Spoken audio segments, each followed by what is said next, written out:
Employees union సభ్యులందరికీ నమస్కారం. ముందుగా ఈ రోజు పర్మనెంట్ అయినటువంటి మీ అందరికీ కూడా ఈ సిఐటియు యూనియన్ తరఫున హృదయపూర్వక శుభాకాంక్షలు తెలియజేస్తున్నాం. ఎందుకంటే పర్మనెంట్ అనేది ఒక ఉద్యోగికి ఒక జీవితంలో ఒక కళ. ఎలాంటిది కళ అంటే మీరు పర్మనెంట్ అయ్యారంటే నిజంగా మీరు ప్రోత్సాహం ఎత్తినట్టే. ఈరోజు ఇప్పుడున్నటువంటి పరిస్థితులు, ఇక్కడ ఉన్నటువంటి వాతావరణం, ఇవన్నీ ఎలా జరిగాయి, ఏం జరిగాయి మీరు అన్నీ చూశారు.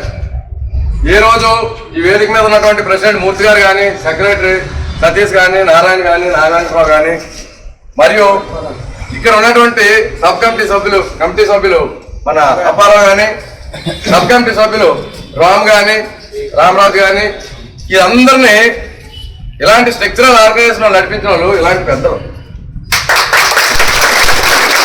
నిన్న కూడా చెప్పాను, కనీసం వాళ్ళు వాళ్ళ జీవితాన్ని నిజంగా దీనికోసం పూర్తిగా సాక్రిఫైస్ చేశారేమో అనిపిస్తుంది. ఎందువల్లంటే వీళ్ళ అబ్బాయి అమెరికాలో ఉన్నారు, ఒక ఆయన 7 లక్షల శాలరీతో, మరొక ఆయన బెల్జియంలో ఉన్నారు. కొడుకులు కోడళ్ళు సుమారు వెనక 10 లక్షలు ఉంటుంది. ఇదేంట్రా బాబు, ఈయనేంట్రా బాబు, ముసలివాడు మాకు తోలుకుంటాడు అంగా అనిపించేది నాకు. కానీ ఈ సెగలు పొగలు, ఈ నొక్కులు గిల్లులు చూస్తుంటే నాకు అనిపిస్తుంది, ధీటుగా ప్రతిదానికి మనం కూడా ఎదుర్కొని వెళ్ళకపోతే ఎన్నో సాధించుకున్నటువంటి steel plant, multinational PSU public sector unit లో మంచి యూనిట్, అలాంటి స్టీల్ ప్లాంట్ లో ఒకే ఒక ఆర్డర్ ద్వారా ఎన్నో కోతలు విధించారు. అలాంటిది ఈ రోజు విశాఖ డైరీలో మన పర్మనెంట్ అయినప్పుడు ఉన్నటువంటి డిఏని, విడిఏని, హెచ్ఆర్ఏని కోల్పోయా లేదా? అదేవిధంగా ఫిక్స్డ్ హెచ్ఆర్ఏ విధానం తీసుకొచ్చారు. ఇలా 1, 2 అన్ని విధాలా మనం తీవ్రంగా నష్టపోయాం. ముఖ్యంగా చెప్పాల్సింది ఏంటంటే, ఏదైతే ఫస్ట్ రోజు మీటింగ్ పెట్టినప్పుడు సిఐటియు జిల్లా కార్యాలయంలో ఈ రోజున్న మొగాల్లో చాలా మొగాలు ధైర్యంగా నిలబడ్డారు, ముందుకు వచ్చారు. నిజంగా చెప్తున్నాను, సందర్భంగా ఎక్స్పెషల్లీ జూనియర్ కుర్రోని నేను మనస్ఫూర్తిగా అభినందిస్తున్నాను. డిఈడబ్ల్యూలు కానీ, ఆపరేటర్లు కానీ 100% నిలబడ్డారు. అలాగే సూపర్వైజర్లో ఎవరైతే జూనియర్స్ ఉన్నారో, మాది థర్డ్ బ్యాచ్ సూపర్వైజర్, మా బ్యాచ్ తర్వాత నుంచి ఉన్నటువంటి సూపర్వైజర్సే, అందులోనే కూడా ఇంకా బాగా జూనియర్లు, సబ్ జూనియర్లు లాటోలే గట్టిగా ఈ యూనియన్ కి అండగా దండగా నిలబడి ఎక్కడి దాకా మేము ప్రయాణించడానికి మీరు ఆక్సిజన్ అందించారు. ఖచ్చితంగా అందులో ఆక్సిజన్ అందించడంలో చాలా మంది ఉన్నారు, ఒకరితో రాలేదు. సబ్ కమిటీ మెంబర్లు కూడా చాలా తెగించారు. రోజు ఉద్యోగం ఉంటుందో ఊడుతుందో తెలియని సందర్భంలో వచ్చి దీన్ని నిలబడ్డారు. అయితే దీని ద్వారా మనం సాధించుకున్నది ఏంటయ్యా అంటే, 18వ తారీఖు మనం కుదుర్చుకున్న ఒప్పందం ప్రకారంగా గౌరవ యజమాన్యం వారు కూడా మనకు ఈ పెట్టుకున్న 20 డిమాండ్లో 19 డిమాండ్లు పూర్తి చేశారు. అసంపూర్తిగా ప్రమోషన్లు ఉన్నాయి, 50% ఇచ్చారు. అదేవిధంగా ఈ పర్మనెంట్ అనేది ఏదైతే ఉందో అది కూడా మనకు 25% ఎవరి జనవరి 1కి 890 మందికి కూడా పర్మనెంట్ చేయడానికి మనం అగ్రిమెంట్ కుదుర్చుకున్నావా లేదా? ఆ అగ్రిమెంట్ లో భాగంగా 25% అవ్వాల్సి ఉంది, మరో 25% కలిపే 50% అయింది.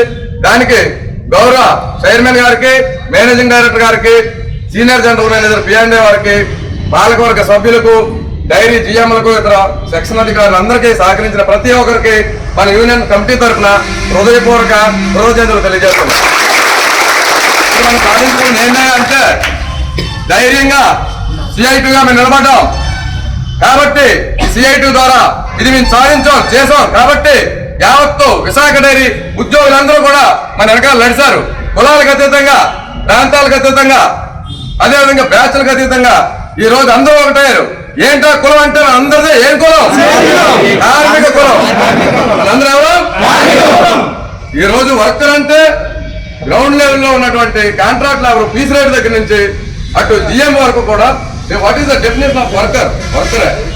అయితే సాధించుకునే మనం ఏంటో అంటే 5% డిఏ సాధించుకున్నాం, 15% హెచ్ఆర్ఏ సాధించుకున్నాం, వీడిఏ ట్రైనీలకి, అగ్రిమెంట్ వాళ్ళకి అందరికీ వీడియో సాధించుకున్నాం. మినిమం వేజ్ ఎంతకంటే ఇంపార్టెంట్, 10-15 వేలతో కొట్టుమిట్టాడేవారు. అలాంటి వాళ్ళందరికీ 21,000 మినిమం వేజ్ సాధించుకున్నాం. 16-17 వేలు ఉన్న ఒకసారి 6-7 పెరిగాయి. అలాగే వీక్ లోపు లేని ఆపరేటర్లు అంటే ఒక దిక్కు దేవాలైనవాడు విశాఖ డైరీలో. అలాంటి పరిస్థితుల్లో నుంచి నిన్న 70 మంది పర్మనెంట్ అయ్యారు. ఈ రోజు ఉన్న దాంట్లో పర్మనెంట్ అవుతున్నారు. అలాగే ఏదైనా ఎక్స్ట్రా వర్క్ చేస్తే ఓటీ గురించి అడిగాం. ఓటీలు ఇప్పిస్తున్నాం. ఏపీఎస్ లో గట్రా వర్క్ చేసినప్పుడు ఎవరైనా ఉంటాయి. అదేవిధంగా ప్రమోషన్స్ అడిగాం. 20% ప్రమోషన్స్ 2 వారాల్లో చేస్తామన్నారు. ఈరోజు 25 అని మరో 25 అని ఇలా చేయడం సరికాదని చెప్పేసి మరలా మనం రిమైండర్ లెటర్ ఇచ్చాం. మిగతా 50% మెంబర్స్ కి కూడా ప్రమోషన్స్ వచ్చే వరకు కూడా ఈ సిఐటి యూనియన్ పనిచేస్తుంది. అలాగే ఎల్టీసీ అడిగాం. ఎవరైనా ఉద్యోగులు ఉంటే రేపు ఏప్రిల్ 1వ తారీఖు నుంచి మీరు ఎల్టీసీ వాడుకోవచ్చు. ప్రతి 3 సంవత్సరాలకి రివైల్ చేసుకోవచ్చు. అందరు ఎంప్లాయీస్ కి ఎలిజిబిలిటీ ఉంది. అదేవిధంగా లీవ్స్ పెంచుకున్నాం. 23 నుండి 25 చేసుకున్నాం ఎర్నల్ లీవ్. అదేవిధంగా సిక్ లీవ్లు 5 నుంచి 10 చేసుకున్నాం. అదేవిధంగా సీఎంలు 25 చేసుకున్నాం 18 నుంచి. నూగురానికి డ్రైవర్ చేసుకున్నాం. ఈ లీవ్లు పెరిగాయా లేదా? పెరిగాయి. అదేవిధంగా వయసు ఇప్పుడు కొంతమంది ఉన్నారు. రఘు గారు ఎక్కడున్నారు బాబు? అలాంటి వ్యక్తి పాపం సర్వీస్ అంతా ముసలాయి వరకు ఇంకా అగ్రిమెంట్ లో గడిచిపోయాడు. ఓ 2 ఏళ్ళు 55 నుంచి 60 ఏళ్ళు సర్వీస్ చేసుకున్నావా లేదా? అలాగే ఈ జనరల్ సెక్రటరీ అయినటువంటి నాకు విశాఖ డైరీ మెయిన్ క్యాంపస్ కి ట్రాన్స్ఫర్ కావాలని కమిటీ అందరం అడిగాం. మరి ఎన్ని వారాలు చేశారో మీకే తెలుసు. సో అదే మరొక కార్మిక సోదరులు అడిగినప్పుడు మరి క్షణాల మీద చేశారు. అదేవిధంగా ఈ ఏదైతే ఈ టెర్మినేషన్ అయిపోయినటువంటి ఎంప్లాయీస్ ఉన్నారో ఏ తప్పు చేయకుండా అలాంటి వాళ్ళందరినీ కూడా మరలా విధుల్లోకి సేమ్ అదే పర్మనెంట్ ఆర్డర్లో తీసుకోవాలని అగ్రిమెంట్ చేసుకున్నాం. ఈ రోజు ఆ రకంగానే సర్వీస్ మోసపోయిన వాళ్ళందరూ సర్వీస్ పొందారు, మళ్ళీ ఉద్యోగాలు పొందారు. అదేవిధంగా ఈ వర్క్మెన్ కాంపెన్సేషన్ యాక్ట్ ప్రకారంగా ఎవరైతే చనిపోయారో ఆ ఉద్యోగులకు నష్టపరిహారం ఇచ్చే కార్యక్రమం అది కూడా మనం చేసుకున్నాం. అది ఇంప్లిమెంటేషన్ ఉంది. ఎవరికైనా జరిగినా సరే అది అమలు అవుతుంది. అలాగే అత్యంత ముఖ్యమైనది ఇది ఒకటి ఎయిర్ పెన్షన్. ఎయిర్ పెన్షన్ కూడా ఖచ్చితంగా మనం సాధించుకున్నాం. ఎలా సాధించుకున్నాం అంటే ఏదైతే ఉద్యోగి రోజు పనిచేస్తున్నప్పుడు వస్తున్న జీతం ఉందో నువ్వు రిటైర్ అయిపోయిన తర్వాత కూడా దానిలో సగం జీతం వచ్చే విధానమే కొత్తగా తీసుకొచ్చిన ఈపీఎఫ్ ఎయిర్ పెన్షన్. అది పెండింగ్ లో ఇచ్చి ఉండిపోతే మన డిమాండ్ లో 20 డిమాండ్ లో డిమాండ్ గా చేర్చి దాన్ని కూడా మేనేజ్మెంట్ వారి ద్వారా చేసుకున్నాం. ఇలా ఇన్ని విజయాలు చేసినటువంటి ఆ సిఐటి జెండాకి అందరూ కూడా ఒకసారి సెల్యూట్ చేస్తారని కోరుతున్నాం.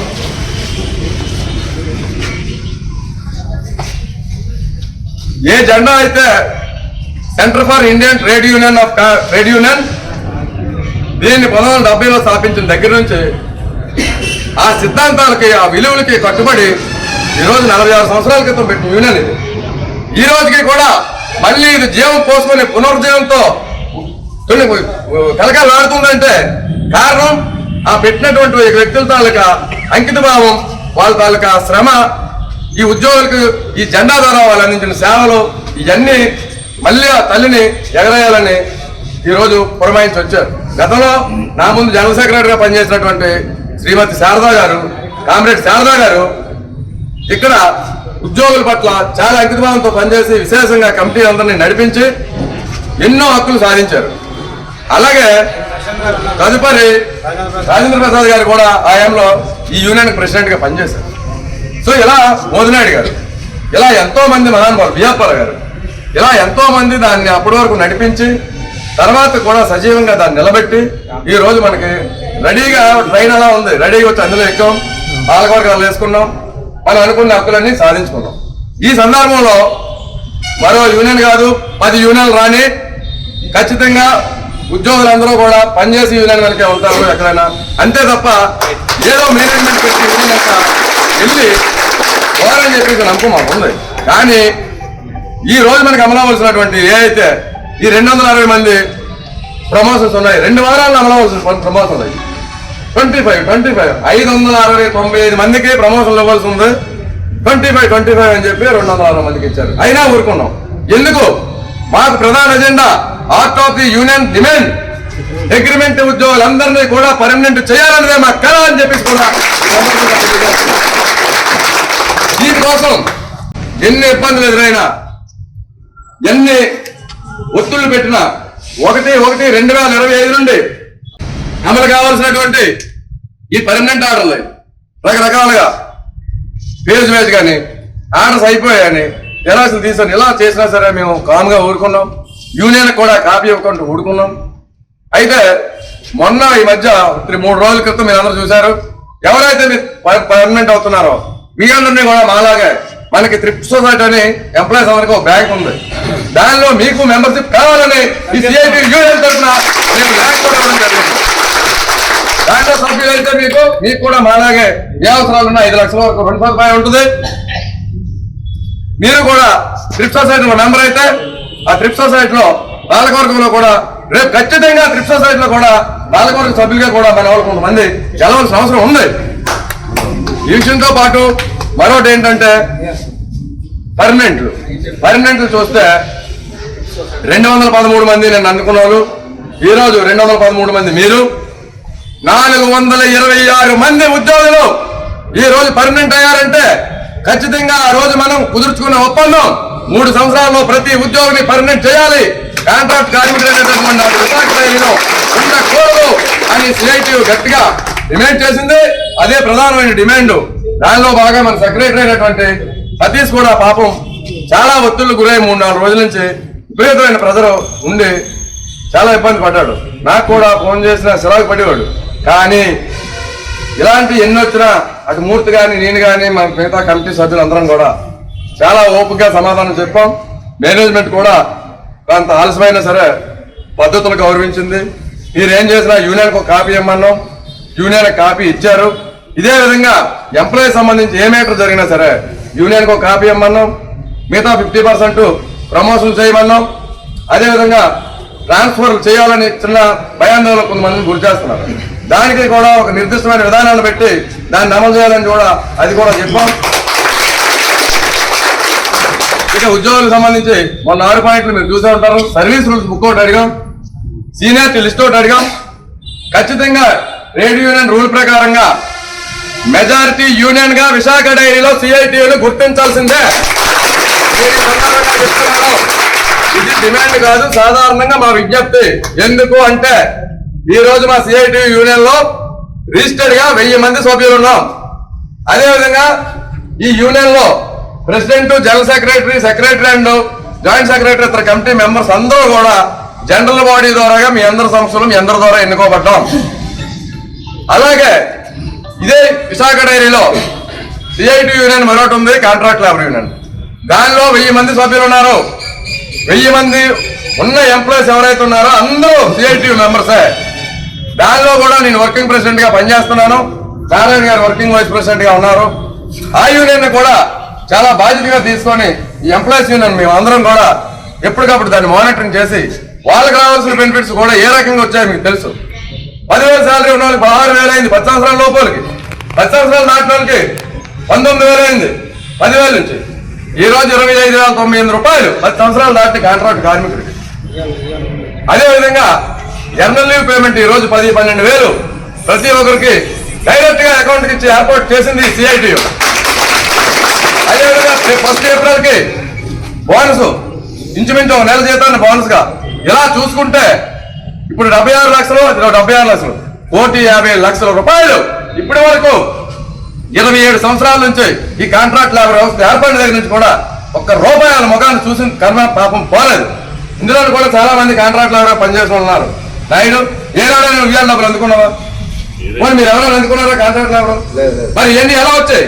సిఐటి వాళ్ళు వచ్చాయా లేదా? చెప్పండి గట్టిగా. కాబట్టి మనందరం కూడా ఈ సందర్భంగా మరో విషయాన్ని గుర్తుంచుకోవాలి. ఎంత పెద్ద ఆర్గనైజేషన్ అయినా, ఎంత పెద్ద సంస్థ అయినా, ఎంత పెద్ద కంపెనీ అయినా ముఖ్యంగా ఉండాల్సింది 4. ఏది పెట్టాలన్నా ఒక కంపెనీ ల్యాండ్ కావాలి, లేబర్ కావాలి, క్యాపిటల్ కావాలి, ఆర్గనైజేషన్ కావాలి. ల్యాండ్ అంటే భూమి, డబ్బు ఉంది మీ దగ్గర భూమిని ఏర్పాటు చేసుకోగలం. క్యాపిటల్ అంటే డబ్బు, పెట్టుబడి ఏ బ్యాంకులోనో తెచ్చుకోవచ్చు. ఆర్గనైజేషన్ అంటే యజమానులు, కానీ తెలివైన వాళ్ళు, జనాలు ఆర్గనైజ్ చేసే కెపాసిటీ ఉన్న వాళ్ళు, పెట్టుబడిదారులకు ఎవరైనా రావచ్చు. కానీ ముఖ్యమైనటువంటి నాలుగోది ఏంటి? ఆ నాలుగో అంగం లేబరు, కార్మికులు అనేటువంటి లేకపోతే ఈ రోజు ఏ ఉత్పత్తి కార్యరూపం దాల్చదు, వస్తు రూపం దాల్చదు. ఈ రోజు రైలు బండి నుంచి బస్సులు, లారీలు, కార్లు, మిషన్లు ఇవన్నీ ఎలా తొలుగుతాం? అదేవిధంగా యంత్రాల్లో పనిచేసే ఈ ఉద్యోగులు వాళ్ళు రా మిల్క్ నువ్వు తీసుకొచ్చి దాన్ని ఫ్యాక్చరైజేషన్ చేసి ఎన్ని వేరియంట్స్ మిల్క్ ఇస్తున్నావు, ఎన్ని వేరియంట్స్ లో స్వీట్లు ఇస్తున్నావు, ఎన్ని వేరియంట్స్ లో రకరకాల ఫ్లేవర్స్ తో రకరకాల ప్రొడక్ట్స్ నువ్వు తయారు చేస్తున్నావు. ఇదంతా కూడా డైరెక్ట్ ఇన్వాల్వ్మెంట్ ఉన్నది ఎవరు? డైరెక్ట్ ఇన్వాల్వ్మెంట్ ఉన్నది ఏదో టాప్ మేనేజ్మెంట్ వాళ్ళు కాదు. టాప్ మేనేజ్మెంట్ వాళ్ళు మన ఎలా ఆర్గనైజ్ చేయాలో చేస్తున్నారు. దాని తగ్గట్టే వాళ్ళ అడుగుజాలలో వాళ్ళు చెప్పిన ప్రకారంగా మనం పనిచేసుకెళ్తున్నాం. మనం ఎడుగుతున్న ఏమి కొత్త గుంతం కోరికలేమి కాదు. రూల్ ప్రకారంగా అన్ని ఈ Visakha state government service rules ప్రకారంగా ఈ రోజు చూడండి ప్రమోషన్లు కానీ పర్మనెంట్ కానీ ఇస్తాడు ఎంత చక్కగా స్టేట్ గవర్నమెంట్ సర్వీస్ రూల్స్ అంటున్నారు. మరి ఏమైపోయి ఈ రూల్స్ అన్నీ విన్నాలను లేదు. డైరీని బాగు చేసుకోవాలని కొంతమంది పెద్ద మనుషులు మనం తయారయ్యారు. మరి ఆయన అడుగుతున్న సందర్భంగా పెద్ద మనుషులు 2000 సంవత్సరం నుంచి ఇక్కడి వరకు ఎక్కడికి వెళ్ళిపోయారు? నేను రామ్ కనపడలేదా, తాళాపులాడు కనపడలేదా, లేదా రక్ కనపడలేదా? ఈ రోజు ఏదో మాకు కడుపు పండి 1000 మందిని ఒకటి అయ్యాం. అలాగే కాంట్రాక్ట్ కార్మికులందరినీ సమీకరించి 1000 మందిని ఆల్లో తాటిపై తీసుకొచ్చి ఈ రోజు ఉన్నటువంటి 2538 మందిలో కాంట్రాక్ట్ కార్మికులు, సేపర్స్, అదేవిధంగా ముఠా వాళ్ళు, కాంట్రాక్ట్ కార్మికులు లేడీస్ జెంట్స్ కలిపి 1000 మంది వాళ్ళు, ట్రైనీలు, అగ్రిమెంట్ వాళ్ళు, పర్మనెంట్ వాళ్ళు 64 వాళ్ళు కూడా 22 మంది ఉన్నారు మన యూనియన్లో. వీళ్ళందరూ కలిపి 1000 మంది. ఈ 2000 మంది ఉన్నాం కాబట్టి ఖచ్చితంగా ఈ సిఐటి యూనియన్ ఏదైతే ఉందో దీన్ని రికగ్నైజ్డ్ యూనియన్ గా గుర్తించాలి. ఇదే పోరాటం, ఇదే రకంగా మీరందరూ ముందుండి నడిస్తే నేను మొన్న మన కార్యక్రమ బుక్ లో చూశాను, ఫిబ్రవరి బుక్ లో శాంసంగ్ కంపెనీ ఉంది కదా, సెల్ ఫోన్ కంపెనీ. శాంసంగ్ కంపెనీలో 10,000 మంది ఉద్యోగులు పనిచేస్తున్నారు. దానిలో majority union సిఐటిఓ, single one and only union. ఏదో మేనేజ్మెంట్ యూనియన్ మరో యూనియన్ పెట్టుకున్నారు. వాళ్ళు పెట్టుకొని ఇంకో 2 యూనియన్ రావాలని కోరుకుంటుంది సిఐటి తప్ప యూనియన్ వస్తే భయపడి పారిపోవాలని చెప్పేసి కొన్ని సందర్భంగా అలా పెట్టిన తర్వాత రికగ్నైజేషన్ అమ్మని అడిగారు. గుర్తింపు సంఘం ఏంటయ్యా రికగ్నైజేషన్ అంటే, గుర్తింపు సంఘంగా గుర్తిస్తే యూనియన్ తాలూకా జనరల్ సెక్రటరీ ఎవరైతే ఉన్నారో ఈ యూనియన్ కమిటీస్ ఏవైతే ఉన్నాయో కమిటీస్ లో వాళ్ళని ఇన్వాల్వ్ చేయాల్సినటువంటి అవసరం ఉంటుంది. అదేవిధంగా కమిటీ తరఫుని జనరల్ సెక్రటరీ బిల్లింగ్స్ కూడా చేయించుకోవాల్సినటువంటి అవసరం ఉంటుంది. దానికోసం గుర్తింపు ఇవ్వడానికి శాంసంగ్ వాళ్ళు అంటే ఆ కార్మికులు సుమారు 47 రోజులు మనలాగే టెంట్ వేసి పోరాటం చేసి వాళ్ళకి ఇలాగ మనలాగే డిమాండ్స్ ఇచ్చారు. సేమ్ ఇవన్నీ ఎలాగైతే ఒకరోజు ఒకే ఎంఓయూలో సెట్ అయ్యాయో వాళ్ళు కూడా 3 నెలలు టైం ఇచ్చి ఒకే ఎంఓయూలో మీరు చదవండి, కార్మికులు ఒక బుక్ ఇచ్చిన అందరూ అన్ని డిమాండ్స్ కూడా ఓకే చేయించుకొని వాళ్ళ యూనియన్ ని రికగ్నైజ్డ్ యూనియన్ గా గుర్తించిన తర్వాత మాత్రం టెంట్ తీశారు. సో ఈ రోజు మనం అడగడానికి మనకు ఆ రైట్ ఉంది. ఎందుకుందంటే మీరు చదవండి, జాయింట్ కమిషనర్ ఆఫ్ లేబర్ గారికి 1000 మందితో మా యూనియన్ అన్ని రకాలు ఆడిట్ చేయించాం, రిటర్న్ సబ్మిట్ చేసాం, రెన్యువల్ ఫీజు కట్టాం, అలాగే యూనియన్ సర్టిఫికేట్ రెన్యువల్స్ కట్టాం. ఇవన్నీ చట్ట ప్రకారంగా ట్రేడ్ యూనియన్ యాక్ట్ 1926 ప్రకారంగా మనం చేసుకున్నాం. కాబట్టి ఈ సందర్భంగా మీ అందరికీ పర్మనెంట్ లైన్ శుభ సందర్భంలో అది కూడా మరి మనకి అడగాలని ఉంది. మరి అడగాలవుతా చెప్పండి, గుర్తింపు యూనియన్గా అడగాలవుతా? అడగాలని మీరు అందరూ చెప్తున్నారు. అందరి మనోభావాలు అలాగే ఉన్నాయి. మరి ఎందుకు వచ్చిందో పెద్దల అనుమతి తీసుకుంటున్నాను, నేను మాట్లాడానని అనుకోవద్దు. ఖచ్చితంగా గుర్తింపు యూనియన్ గా ఈ Visakha cooperative dairy employees union CIT అనుబంధ యూనియన్ గుర్తించాలని చెప్పేసి నేను ఖచ్చితంగా యజమాన్యం వారిని మా కమిటీ సభ్యులందరం తీసుకొని ప్రెసిడెంట్ గారు మేము అందరం వెళ్ళి అడుగుతాం. వారు తీసుకునే నిర్ణయాన్ని బట్టి మనం కూడా ఏం చేయాలి, పద్ధతి ఏంటి, ప్రొసీజర్ ఎలా వెళ్ళాలి అని చూద్దాం, ప్రకారంగా ముందుకెళ్దాం. ఈ అవకాశం ఇచ్చినటువంటి మీ అందరికీ హృదయపూర్వక నమస్కారాలు. మొన్న 2 బ్యాచ్లు ప్రమోషన్లు కానీ, ఎన్నో బ్యాచ్కి పర్మనెంట్లు కానీ గట్టి మాట్లాడారు జాతికి పర్మనెంట్ కానీ ఎవరికైతే వాళ్ళందరికీ కూడా కృతజ్ఞతలు కంగ్రాట్స్. మేనేజ్మెంట్ కూడా చైర్మన్ గారికి, ఎండీ గారికి, పిఓ గారికి, పాలకవర్గ సభ్యులకు కూడా మన అందరి తరఫున కృతజ్ఞతలు తెలియజేస్తాం. మేము మొదటి రోజు యూనియన్ అనుకొని, కొంతమంది సభ్యులు యూనియన్ అనుకొని, మీకు అన్నీ తెలియాలి, యూనియన్ అనుకొని మేము లెటర్ ఇచ్చిన తర్వాత చైర్మన్ గారు రోజు మమ్మల్ని పిలిపించారు మాట్లాడదాం. మేము వెళ్ళి కూర్చున్న తర్వాత ఏంటి అయ్యా మీ సమస్య అని అడిగారు. మేము ఏదో కాగితం రాసుకొని వెళ్ళాం, కాగితం మీద దాంట్లో ప్రధానంగా ఏంటంటే సార్ మా సభ్యులు పర్మినెంట్ చేయండి సార్ అని అడిగాం. కాగితం ఆయన అలా పడేసి ఒకటే అన్నాడు. అన్ని డీపీ నాన్స్ ప్రకారంగా ఈరోజు ఈ కంపెనీలో 35% ఎంప్లాయీస్ అనేది చాలా ఎక్కువ ఉన్నారు. అంతే రియల్గా రేపు ఏం చేద్దామని ఆలోచనలో ఉన్నాం. ఇప్పుడు ఎలా పర్మనెంట్ అవుతాను ఆ రోజు మీకు బయట కలపచ్చలేదు, కానీ మాకు ఒక రకమైన భయం వేసింది. భయం ఎందుకంటే 890 మంది అగ్రిమెంట్ పద్ధతిపై ఉన్నారు. ప్రతి 31 నెలకి ప్రతి 3వ నెల చివరికల్లా కూడా గుండ్లు పట్టుకొని చేత్తోనే ఆడవలసిందే. ఎవరికి ఆట ఇచ్చినా సరే ముద్దాలు ఎవరు మూసుకొని వెళ్ళిపోవాలి. ఆ రోజు మేము ఒకటి అడగాం, ఎందుకు చలిలో ఉండే సార్ నీటిలో ఉన్నడికి చలియట్ అని. నిజమే సార్ మీరు అనేది కరెక్టే, కాదంటలేదు.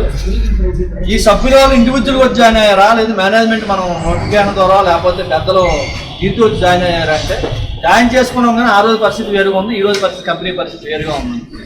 అప్పుడు మేము అన్నాం, మేము వచ్చి కంపెనీలో జాయిన్ అవుతే 2.5 లక్షలు ప్రొక్యూర్మెంట్, 2.5 లక్షలు సేల్స్. మేము వచ్చిన తర్వాత ప్రొక్యూర్మెంట్ మార్కెటింగ్ పెరిగిందా, టర్న్ ఓవర్ పెరగలేదు సార్ అని తిరిగి ఆయన కూడా దానికి ఏదో ఖండించారు. ఇవన్నీ మీకు ఎందుకంటే గుర్తు చేస్తున్నాం ఏంటంటే మనందరం ఐకమత్యంగా ఉండడం వల్ల ఈరోజు కొంతమంది చేసి డేరింగ్ స్టెప్ అందరూ తర్వాత దాన్ని సమర్థించి ఒక నిర్ణయం తీసుకోవడం వల్ల ఈరోజు అందరం కూడా మళ్ళీ ఈ మధ్యలో ఏటేడు జరిగాయో ఏటో మీకు అన్నీ తెలుసు. అయితే ఇందులో ఈ యూనియన్కి ఏర్పడడానికి ముందు అడిగేసింది అయితే మేమైనా సరే వెనకాల నడిపింది ఫీల్డ్ నుండి వచ్చిన స్టాఫ్, తర్వాత స్టాండర్డ్గా నిలబడిపోయింది ప్లాంట్లో. మీ ఫీల్డ్ సభ్యులు మీరు కూడా ఫీల్డ్లో సభ్యుడినే, మనకున్న ఒత్తిడి ఏంటో మన పరిస్థితి ఏంటో నాకు తెలిసిన. మీరేదో మమ్మల్ని ఉంటున్నారనో లేకపోతే ఇంకోళ్ళతో మాకు అలాంటిది ఏం లేదు. కానీ ప్రతి ఒక్కరికి ఒక మనస్సాక్షి అనేది ఒక కంపల్సరీ ఉంటుంది. ఆ మనస్సాక్షిని అడగండి, ఇవన్నీ దేనివల్ల ఉంది, ఎందువల్ల అనేది. ఇంకా రేపు 31/3కి అన్న పిఓ గారు నెల కలిసి వచ్చాం. పేరివిజన్ అనేది చాలా ఇంపార్టెంట్. ఇవన్నీ కూడా మన భద్రానికి అయితే అది మన వృత్తికి 4 రూపాయలు పెరిగితేనే పిల్లలకి మనం సరైనది ఏదైనా ఒక బట్ట అయినా ఒక పెన్ అయినా ఒక పుస్తకమైనా ఏదైనా కొనుక్కోవడానికి అది లేకపోతే అది లేదు కదా. అయితే ఒకటి మేనేజ్మెంట్ యూనియన్ పెట్టింది, వాళ్ళే పోటీగా పెట్టేది కాగితాలు పెట్టింది. మేము అన్నింటినీ కూడా మనసులో పెట్టుకోలేదు. ఎందుకంటే మాకు తెలిసిన మీరు అంత నిజాయితీగా వెళ్తున్నాం, అంత పర్ఫెక్ట్గా ఉన్నాం, మీ గురించి అంత తెగించి ఉన్నాం అనేది. ఇప్పుడు రావణ్ గారు చెప్పారు రెగ్యులర్ యూనియన్ అనేది.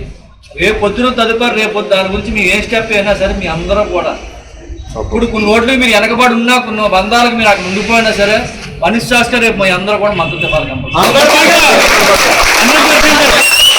ఈరోజు నాకు రావణ్ గారితో మా కమిటీ సభ్యులకు ఎక్కువ విషయం చెప్పాలి. రావణ్ గారు నేను ఎంతో యూనియన్లో మా ఇద్దరికంటే కమిటీ సభ్యుల్లో చాలా నిక్కచ్చనులు, చాలా పద్ధతైన ఉన్నారు, కమిట్మెంట్ ఉన్నారు. మా ఇద్దరికంటే ఉన్నారు ఈ కంపెనీలో. మీరు చెప్పండి కాబట్టి మీతో పరిచయం లేకపోవచ్చు కొంతమందికి. కంపల్సరీగా అలాంటి కంపెనీ అనేది ఈ కూర్పు ఉంది, మీరు సహకరించి ఆ విధంగా చేశారు. అందువల్ల దయచేసి ఏంటంటే రేపు పొద్దున మేము ఏ నిర్ణయం తీసుకున్నాం మేము పెద్దలతో మనందరికీ కూడా సలహాదారులు. ఆయన ఒక మాట అన్నాడు, మనందరం ఎక్కడి నుండి వచ్చాం, మూలాలు ఏంటి మన మూలాలు రైతు పిల్లలు. ఇదే రైతుకి నాకు తెలిసి నేను వేరే ప్లేస్లో పనిచేసేటప్పుడు మా ఫీల్డ్ వాళ్ళందరూ తెలిసి 4 బోనస్ ఇచ్చాం. ఎంత ఇచ్చామండి? 4 బోనస్ ఇచ్చాం. టుడే ఈరోజు పరిస్థితి ఏంటనేది బయటికి చెప్పుకుంటే కడుపులో ఒక పేగులు వాళ్ళ మీద పడితే మన పరిస్థితి ఏంటో మనం తెలిసిన. 4 లీటర్లు మనం ఎక్కువైపోతే అందరం సఫర్ అయ్యాం, రైతుని ఇబ్బంది పెట్టాం. అవునా కాదా?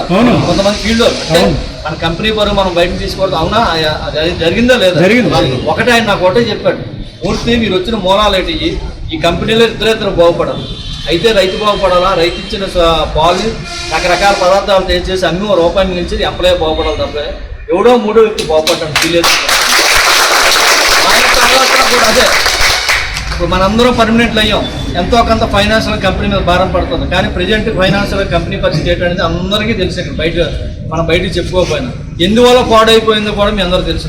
మనకున్న నెక్స్ట్ టార్గెట్ ఏంటంటే ఈ కంపెనీని పూర్వస్థితిలో తీసుకెళ్ళాలి. కూడా రిటైర్ అయిపోయేటప్పటికి పలానా కంపెనీలో పనిచేసామని. అందువల్ల ఏంటంటే అందరం కూడా అప్పటికి ఎవడో మనం చెప్పాలని పర్లేదు, ఎవరు డ్యూటీ ఆడు. ఇప్పుడు మొన్న నాకు 2 మేనేజర్లు అన్నారు, ఒక మీరు యూనియన్ పెట్టారు కానీ గొడ్లందరూ అడుగుతే ఎందుకన్నారు, వాళ్ళు ఏమో అనలేకపోతున్నాం. ఆ చెడ్డ పేరు దయచేసి మాకు వచ్చి ఆ చెడ్డ పేరు వద్దు. అలాగనే ఏ ఒక్క సభ్యుడిని కూడా ఇంత ముందులో ఏదైనా హెరాస్మెంట్ చేస్తే వితిన్ ఎనీ టైం మీరు ఫోన్ చేయండి. నాకు కానీ ఫోన్ అవ్వకపోతే మెసేజ్ పెట్టండి. అది ఏ స్థితిలో ఉన్నా ఏ పెద్దవాడైనా సరే ఊరుకునే పరిస్థితి లేదు. ఈ పనికి కానీ మేము హెరాస్మెంట్ చేసి ఏదైనా వ్యక్తిగత కారణాలతో మిమ్మల్ని కానీ ఇబ్బంది పెడితే యూనియన్ అనేది మొత్తం దాంట్లో క్షమించదు. ఇంత స్టేజ్లో ఉన్నాను సరే ఆ విషయంలో మీకు ఎటువంటి డౌట్ లేదు. కానీ అధికారే ఆయన రికమెండేషన్తో వచ్చాడా, ఇసుకొచ్చాడా, ఇంకెలాగొచ్చాడో మనకు అనవసరం. ఎప్పుడైనా అధికారే గౌరవించండి. సంస్థను గౌరవించాలి, మన అధికారులను గౌరవించుకోవాలి, మన మేనేజ్మెంట్ గౌరవించాలి. అంతే తప్ప కానీ మీరు ఎవరిని కూడా యూనియన్ ఏదో పేరు చెప్పి ఒకరిద్దరు యూనియన్ పేరు చెప్పి ఏదో మనం ఎస్కేపింగ్ రూట్లో మాత్రం దయచేసి మీరు చెడ్డ పేరు తెచ్చుకోవద్దు. తదుపరి మన యూనియన్ చెడ్డ పేరు తేవద్దు ఏంటండి. అలాగే ఏ నిర్ణయం తీసుకున్నా సరే మీ అందరం కలిపి మీకు చెప్పే నిర్ణయం తీసుకుంటాం. ఇండివిజువల్గా ఏ నిర్ణయాలు తీసుకోము. రేపు తదుపరి మేము ఏ నిర్ణయం తీసుకున్నా సరే దయచేసి అందరూ కూడా మద్దతు ఇవ్వాలని కోరుకుంటున్నాం. మిత్రులారా, మనం డిసెంబర్ 19 టెంట్ లిఫ్ట్ చేసాం. 18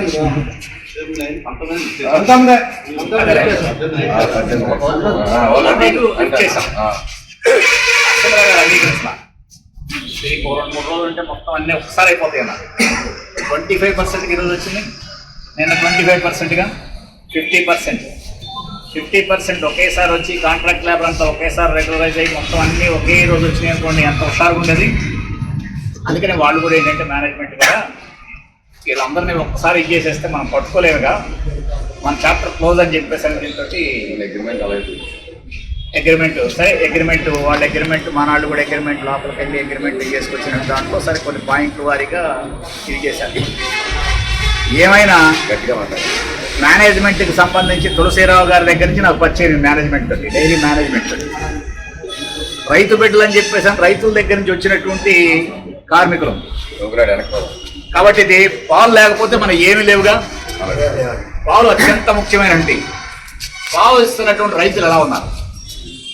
దాంతోపాటు ప్రతి గ్రామానికి ఒక సొసైటీ ఉంది. సొసైటీ గ్రామ కార్యదర్శి అని అంటారు. యాక్చువల్గా అతను ఏంటంటే సిఇఓ, చీఫ్ ఎగ్జిక్యూటివ్ ఆఫీసర్. ఇది గ్రామ సొసైటీ కార్యదర్శి. ఈరోజు వాళ్ళ పరిస్థితి ఏంటంటే వాకల కోసం కోతులు అయిపోయిన పరిస్థితి గ్రామ కార్యదర్శి. అందుకని ఏమైనా మేనేజ్మెంట్ ఇప్పుడు మనవాడు అంటున్నాడు, మీరు పోయినసారి మాట్లాడినప్పుడు ఏదో ఫీల్ అవుతున్నారా అని చెప్పారంటే మాకేం ఫీలింగ్ ఉంది. మాకు ఫీలింగ్ కాదు కావాల్సింది. మనం ఇక్కడ లేకపోతే ప్యాకెట్ బయటికి రాదుగా. మీరందరూ కలుసుకోకపోతే ప్యాకెట్ బయటికి రాదు. బయటికి రాకపోతే కోట్ల రూపాయలు లక్షల రూపాయలు జీతాలు తీసుకునే వాళ్ళ పని ఏమిటి? ఏమీ లేదు కదా, ఏమీ లేదు. 4 చెప్పాడు కదా మనవాడు. 4గిట్లో 4వది లేకపోతే మిగతా అన్నీ ఉన్నా వేస్టే. టెక్నాలజీ ఉన్నాయండి, మేనేజ్మెంట్ ఉన్నాయండి, లేబర్ లేకపోతే ఏమీ లేదు. ఒక ప్యాకెట్ బయటికి రాదు, పాలు బయటికి రావు. పాలు అక్కడ తయారు చేసిన రైతుల దగ్గర ఉన్నప్పటికి కూడా అక్కడి నుంచి రావాలన్నా కానీ లేబరే. ట్రాన్స్పోర్ట్ కానివ్వండి, లేకపోతే చిల్లింగ్ కానివ్వండి, అన్నిటి నుంచి రావాలని చెప్పేసి అన్న లేబరు అంత ముఖ్యమైన వాళ్ళు. ప్రపంచంలో అరే మనం తయారు చేస్తున్నాం, మనం లేకపోతే అసలు ఏమీ లేదు, ప్రొడక్షన్ లేదు, ధాన్యం లేదు, తిండి లేదు, తిప్పలు లేవు, ఏమీ లేవు. మనం అధికారం ఇంకోటికి ఎందుకు ఇవ్వటం అని చెప్పిన అధికారం లాగేసుకున్నారు సార్. రష్యాలో మొదట ప్యారిస్లో తిరగబడ్డారు, 70 రోజులే ఉన్నారు ప్యారిస్ కమ్యూన్. తర్వాత రష్యాలో తిరగబడ్డారు, 77 పరిపాలించారు. ఇప్పుడు చైనా 14 దేశాలు 16 దేశాలు ఉన్నాయి. మొత్తం ఈ దేశాలన్నీ బలిపెట్టాలని చెప్పేసి అమెరికా ప్రయత్నం చేస్తుంది. అమెరికా వాళ్ళు ఏమీ కాదు, వాడు బతకలేక గ్రీన్లాండ్ ఆక్రమించేస్తాడు. ఎందుకు గ్రీన్లాండ్? ఖనిజాలు ఉన్నాయి, ఖరీదైన ఖనిజాలు ఉన్నాయి. ఆ ఖనిజాలన్నీ దొబ్బాలంటే, దోసుకోవాలంటే దోసుకుంటే కానీ నేను లాభపండు కాబట్టి అని చెప్పేసి ట్రంప్ అంటున్నాడు. ట్రంప్ని ఎవడో ఖాతరు చేసే పరిస్థితి లేదు. మన మోడీ మీకు తెలుసు, అంబానీ అదానీ వీళ్ళకే మీ కార్ డ్రైవర్ ఉన్నాడు కదా, డ్రైవర్ వెనకమాల కూర్చున్న ఓనర్ ఏం చేస్తాడు? రైట్ అంటే రైట్, లెఫ్ట్ అంటే లెఫ్ట్, 60 అంటే 60, లేదా 20 అంటే 20కి వెళ్ళాల్సిన వాడిగా. కార్పొరేట్ల కింద మన మోడీ అలాంటి వాడి. ఈరోజు మన బ్యాంకుల్లో మనం డబ్బులు దాచుకుంటే 10 ఏళ్లలోనూ 14-16 లక్షల కోట్ల రూపాయలు వాళ్ళకి రైటప్ చేశాడు. వాళ్ళ ఆస్తులు వాళ్ళకి రద్దు చేశాడు, లోన్లు. రైతులు అడుగుతారు పాపం కష్టపడి, వాళ్ళకి ఖాతా చేయట్లా, వాళ్ళకి రద్దు చేయట్లా. రైతు లేకపోతే అసలు అన్నం లేదుగా. తిండి కావాలంటే రైతే, కాబట్టి అందువల్ల ఏంటంటే మనం అందరం ఐక్యమయ్యాం కాబట్టి గడిచిన 20 ఏళ్ళ నుంచి మీకు పోయినటువంటి అన్ని కూడా లాగాలి. 20 ఏళ్ళు ఏళ్ళగా చనిపోయినటువంటిది. చనిపోయిన తర్వాత రామ్ ప్రకాష్ అని చెప్పేసి జనరల్ సెక్రటరీగా ఉండేవాడు, నేను ప్రెసిడెంట్ ఉండేవాడు. మన వాళ్ళందరూ అడిగేవాళ్ళం, బాబు రండి మీరు కూడా చేరండి అని చెప్పేసి అంటే మేము రైతు బిడ్డలమండి అని చెప్పేసి అనేవాడు. రైతు బిడ్డలైనా మీరు కార్మికులు కదా బాబు అని చెప్పేసి అంటే అభ్యర్థి లేదండి మాకు యూనియన్ వద్దండి అని చెప్పి మా తులసిరావు గారు బ్రహ్మాండం చూసుకుంటున్నారండి మమ్మల్ని అని చెప్పేసి అన్నాడు. తులసిరావు గారి తర్వాత వచ్చినటువంటి ఇప్పుడు చైర్మన్ గారు కూడా మనాళ్ళు ఎక్కడ మీటింగ్ అయింది, వివో తోటి ఎండి తోటి మనాళ్ళు మీటింగ్ అయితే చైర్మన్ తోటి బోర్డ్ ఆఫ్ డైరెక్టర్స్ తోటి ఒక బ్యాచ్ కూర్చున్నారు. ఎంతమంది ఆ బ్యాచ్? ఏళ్ళ మీద లెక్క పెట్టగలంటి వాడు. ఎలాంటి వాళ్ళు? ఒకరిని ఇక్కడ లేడీస్ని ఏదో పనిచేసే లేడీస్ మీద చేశాడని చెప్పి ట్రాన్స్ఫర్ చేశాడు. ట్రాన్స్ఫర్ అంటే పనిష్మెంట్ కాదు, ట్రాన్స్ఫర్ పనిష్మెంట్ కాదు, transfer is not a punishment. కానీ వాడిని ఎంక్వైరీ జరిపి వాడిని శిక్షించాలి. ఎందుకని? వీడి జేబులో తొత్తనా, వీడి జేబులో వీడి సంకలో బిడ్డనా అంటే వాడిని ఒక రకంగా చూస్తాడు, మన ఒక రకంగా చూస్తాడా? వాళ్ళకి ఆఫీస్ ఇచ్చాడు, ఆఫీస్ రెడీ చేస్తాడు. ఎంతమందికి? పుచ్చకాయ ముగ్గురికి వాళ్ళకి ఆఫీస్ రెడీ చేస్తాడు. కాంట్రాక్ట్ లేబర్ ఎంతమంది ఉన్నారు? 1000 మంది ఉన్నారు. వాళ్ళు లేకపోతే అసలు పని ఏమైనా అవుతా? కొన్ని డిపార్ట్మెంట్లు ఉన్నాయి అసలు ఏ పని కాదు. కొన్ని డిపార్ట్మెంట్లో ఆ పనులన్నీ చేస్తున్నటువంటి కాంట్రాక్ట్ లేబర్కి ఆఫీస్ అడిగితే చూద్దాం వాళ్ళకెందుకు మీకు ఇచ్చాం కదా అని చెప్పేసి అనే పరిస్థితి. 3-4 ఉన్నటువంటి బిఎంఎస్ వాళ్ళకి సంఖలో పెట్టిన వరకు నువ్వు పద్ధతిగా ఉండు, డెమోక్రటిక్గా ఉండు. పద్ధతి ప్రకారం నడిస్తే నేను నాన్న గౌరవించినట్టే నేను గౌరవిస్తాను. ఈరోజు ఈ డైరీలో వస్తున్నటువంటి ప్రొడక్ట్స్కి సంబంధించి దేశంలో ఉన్నటువంటి మిగతా డైరీలన్ని ప్రొడక్ట్స్ కంటే కూడా ఇది ఆణిముత్యం, బ్రహ్మాండంగా. ఏదైనా మైసూర్ పాక్ కానీ, బాదం బర్ఫీ కానీ, లేకపోతే కలకండ కానీ, లేకపోతే ఇవన్నీ మజ్జిగ కానీ, పాలు కానీ, ఇవన్నీ కూడా ఎనీ ఐటమ్ తీసుకోండి, బ్రహ్మాండమైనటువంటి దీంతో ఉన్నాయి. ఎవరు తయారు చేస్తున్నారు ఇవి? ఇటు కార్మికులు. వీళ్ళిద్దరు మధ్యలో చేరే కొంత గ్యాంగ్. ఈ గ్యాంగ్ సక్రమంగా ఉండి ఇద్దరిని సరిగా చూసుకునే పరిస్థితి మిమ్మల్ని మేము గౌరవిస్తాం. లేకపోతే మీకు చేయాల్సినట్టు భర్తం అని చెప్పేసి, లేకపోతే మీకు చేయాల్సినట్టు వ్యవహారం ఏంటని చెప్పేసి సిఐటి బాగా తెలుసు. సిఐటి 70 ఏర్పడింది. సిఐటి ముందు కిప్పు గంతులు వేద్దామని చెప్పేసి అంటే కులలు ఇతరుల ముందు కొద్దు, బిఎంఎస్ ముందో లేకపోతే ఐఐటీసీ ముందో లేకపోతే ఇంకో ఇతరుల ముందు వేసుకో ఆడుచుకో, అట్లా కుదరదు.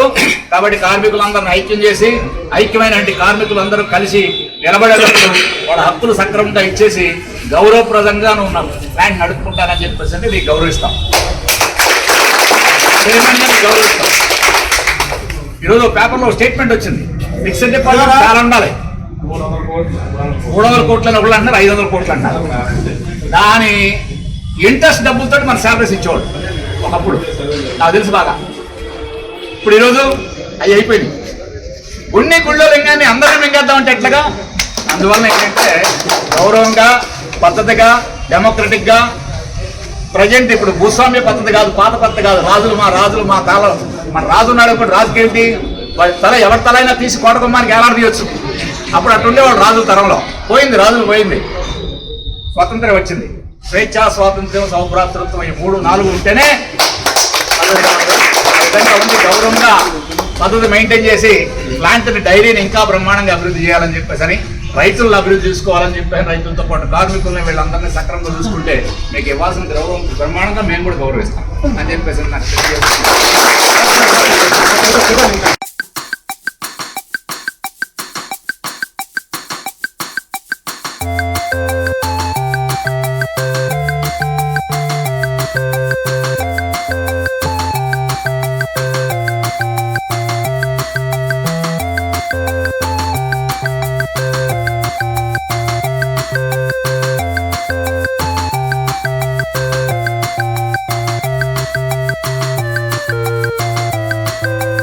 Welcome to our YouTube channel. Don't forget to like, subscribe and share the videos.